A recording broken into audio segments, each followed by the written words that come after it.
All right, we have done this before, but I thought I'd do it again since you guys are making art at home with me and you are getting help from family members. So we're going to start over with our lines so that we can see all of the different types of lines that we can use when we make art together. So the first line that we're going to draw together is our wavy line. And go ahead and start at the bottom of the paper. We're going to start from the bottom and work our way up, kind of like we did last time. I'm going to do 2 wavy lines. They don't have to be exactly the same. I'll make them a little bit different there for you, just for fun. Now our next line that we're going to use is going to be, I'm going to do one more wavy line. So you can see that we have different sizes and different shapes, and that's okay. And I'll make a fun wave down here that looks kind of like the letter C, if you're writing it in cursive. So then we're going to start with some zigzag lines. Some of you guys called these mountain lines. Now with this kind of line, we have 2 parts. If you draw it, this is a peak, this is a valley, kind of like a mountain, so it could be a mountain line and not a zigzag line. This on the wavy line would also be a peak, and this would be a valley. All right, so I'm going to go ahead and do another one just for fun. Make a little bit more this time. There we go. And I think I'll stop there. We'll just do those 2. Now I'm going to do a castle line. You guys remember the castle line? We can start at the side of the paper right here so that we're going over. I think that will be the easiest thing for me to do for you guys. That way you don't have to start by going up and then over. So we're going to go over, down, over, up, over, down, over, up, over, down, over, up, over, down. And I'm going to stop there just because I want to. If you want to keep going, you can keep going. If you want to do another one back here, you can do another one back here as well. It's whatever you guys want to do. I do not mind. All right, now we're going to do a couple of other lines. You guys already know what they are because we did them together in class. So if you want to go ahead and start, you can. You don't have to wait until the end of the video. But it is fun to draw together, so we can do that as well. Now I'm going to go ahead and I'm going to make some loop-de-loo lines.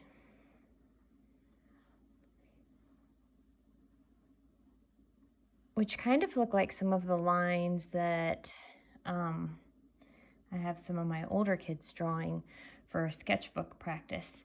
And we're also going to do lines like this, because that will make it look a little bit like wind. These are all curved lines.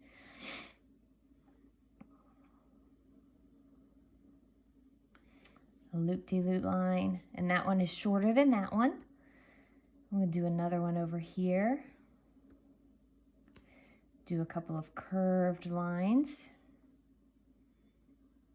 So it's just a little bit of fun. Here we go. All right. Now, one of the lines that I have sort of right here, I'm going to draw another one, is a swirly line. Kind of like that. And it's got a little bit of a tail. All right. I'll draw a few more in here. The last time we drew it, I drew the swirly lines down here, so it looked kind of like little windows in the, and that made that castle line look a little bit more like a castle, didn't it, guys? It was pretty fun. And you can definitely do that again if you want to. We're just kind of changing things up a little bit. Since we've done this before, we'll make it look a little bit different this time. All right, now that we have generally most of the lines that we'll use, and these are lines that we can use to create landscapes. If you look at this, it kind of looks like this is the sky. This does definitely look like a castle. This could be trees. It could also be mountains. And this definitely looks like water. Wavy line works well for it because of that. So what I'm going to do right now is I'm going to start adding a few more lines to make a few more details. Now, one of the things that I did with second grade when we did this is I showed them how to make this castle line look a little bit two-dimensional. And the way that I do that is I draw a diagonal line off of each corner right there. It's just a short little diagonal line. And then I draw a line straight down. So it makes it look like there's a side to that castle. So it starts to look a little bit three-dimensional. If you have more space and you can see more of the bottom of this and you wanted to make it look like there was a big doorway or there were some windows, you could do something like this, a curved line. There's another curved line right there I'll draw. I'll draw another one right there too. Now, I made this look like it's a wall. If I want to make these look like they're gates or parts of windows, I can copy just like that. And see how it makes that look. So it almost looks like this could be a tunnel or a bridge of some sort. That's kind of fun, isn't it? So I'm going to go ahead and leave that there. You could draw stones on this wall if you wanted to, or bricks. So what I'll do is I'll show you how I would do that too. You guys don't have to do any of this that I'm doing. You can, but you don't have to, all right? And I don't make mine the same size because I don't think back when castles were built that stones were really all the same size. They found what they could in nature and they built using those. So there are going to be a lot of different sizes, and that's okay. It's a part of the fun, the imperfections. Those to me are so much neater looking than if it's perfectly lined up. All right. And I do some in the sides here too. I usually just do little lines like that, just so it looks like there's a stone there, but there's not necessarily going to be one that you're going to be able to, there we go. I still want that edge to show, so I'll make that a little bit stronger. And I'm going to turn some of these, I think, into trees just for fun. So I will, once I get everything drawn in, change the color of my crayon. But for now, I'm just going to get some of my detail lines drawn in. And this is how I would do my detail lines. It's a straight line, some diagonal lines. That creates those fun tree branches there.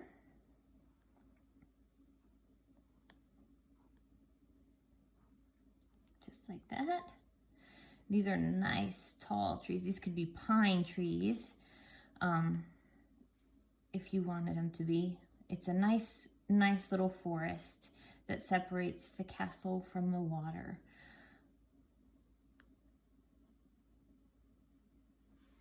And these could be trees too. I'm going to go ahead and make them trees.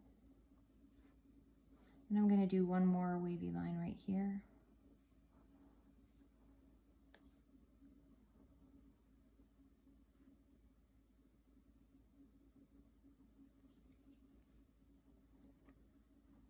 I'm going to make that line a little bit thicker than all the other ones because that's where the ground, the solid ground, meets the water. And if I wanted to, I could even throw a couple of waves up here too. It might be a little bit of a churn there in some of those waves. There we go. Why not? That's fun. Kind of like down here. So we're echoing this line right here, up here. Just makes it a little fun. It does look like it's a kind of a windy day up here, so having a few little waves to kind of drive that point home is okay.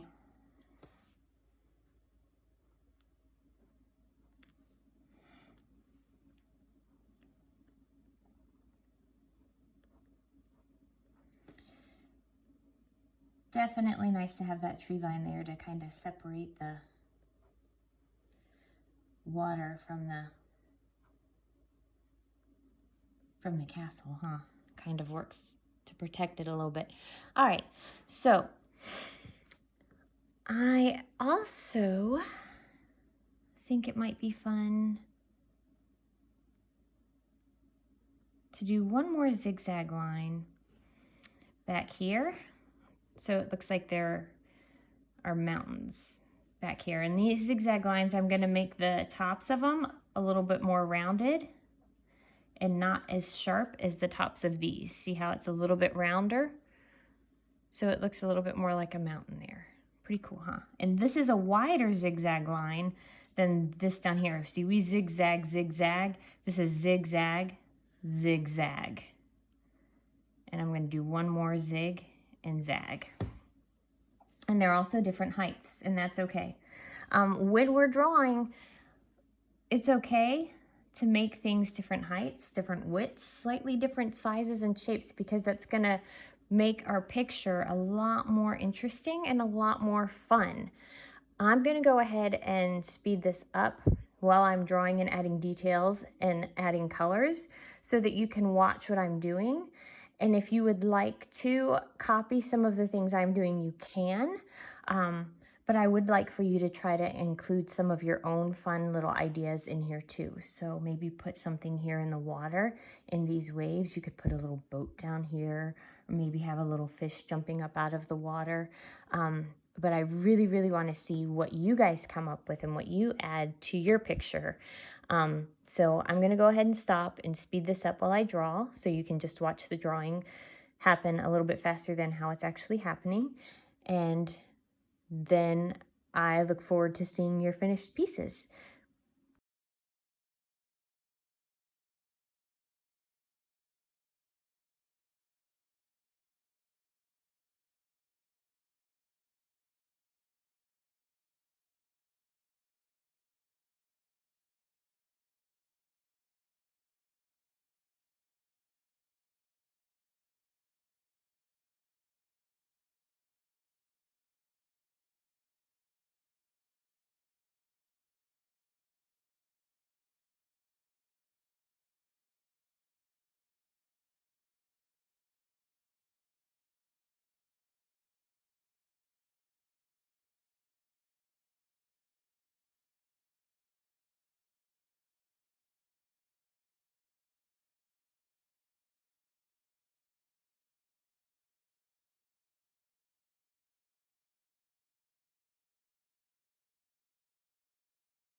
Hey guys, I wanted to show you a few things. When you were watching me color, one of the things you'll notice is that here I used a lot of strokes. I didn't color in as completely as I did down here. I also like to mix my colors.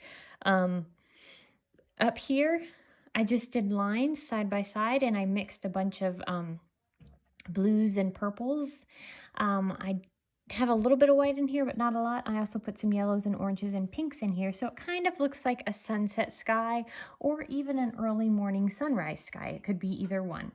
For the mountains, because they're in the background, I colored them with purple very lightly, and then over top of them with white. I didn't have gray, so I used a little bit of black down here, but I used it very lightly because I didn't want it to be dark. I only want to give the illusion of these mountains being in the background and looking almost purplish grayish.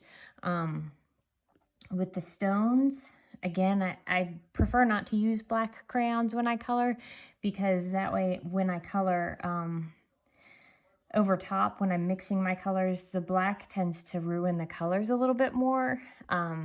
and it smears too easy. So I try not to use that to make areas darker and lighter. I just use a darker shade of the color that I have currently.